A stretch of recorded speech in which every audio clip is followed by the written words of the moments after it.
All right, class, let me show you here about the problem with converting the radius to int or double, okay? Again, it really doesn't matter. You can still convert radius to a integer. You don't have to convert to a double to make it work, and here's how. Look at this example I'm going to show you right here.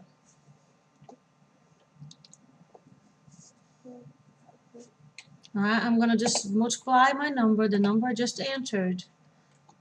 Okay, wait, my thing here is not working good. All right. I'm going to just multiply this. Suppose the number is my radius, okay? To math.pi.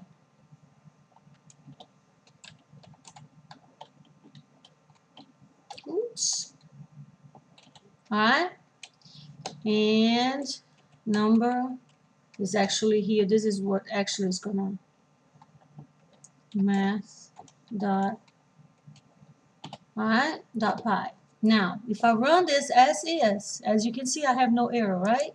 Now, if I run this, I'm going to have my results from the top. Now, let me enter my number, and here's what I get. Here's what I get. I had no error. It's not formatted nicely, but this is what I get, okay? This is how you're going to do your calculations for your circle measurements, you know, the diameter, the circumference, and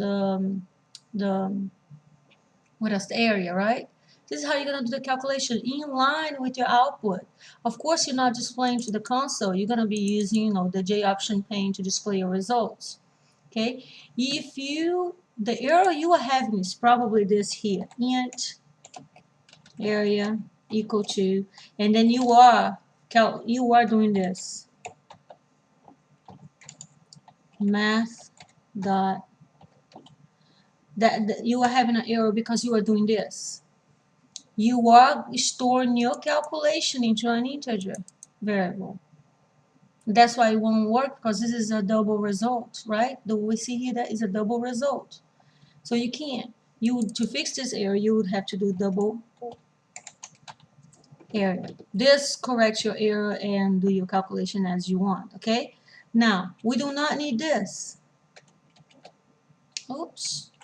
We do not need this, all right? What we need is just this here. You have your radius as an integer and your calculation in line with your output. Now, how do we format this so that it looks better? We have a class called decimal format, which I already mentioned in one of my posts. And I'm going to call this variable df. Okay, let's create a new decimal format here.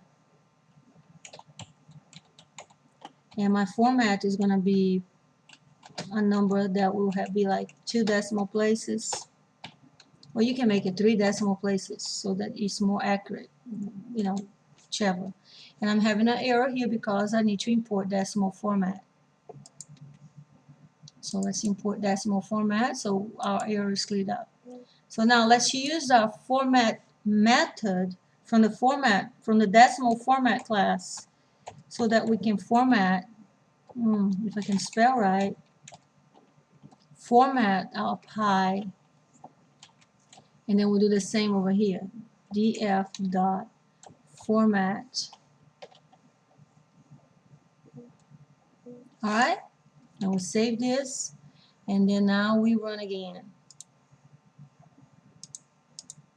And if I enter a number here, okay, see our output here? How does it look? How it looks? All right, formatted. All right, so play with this. Make sure you format your output. If you don't, that's fine because it's not in the instructions. But make sure you put your results in line with your output. Do not try to create a variable for each one, and it's not necessary. All right?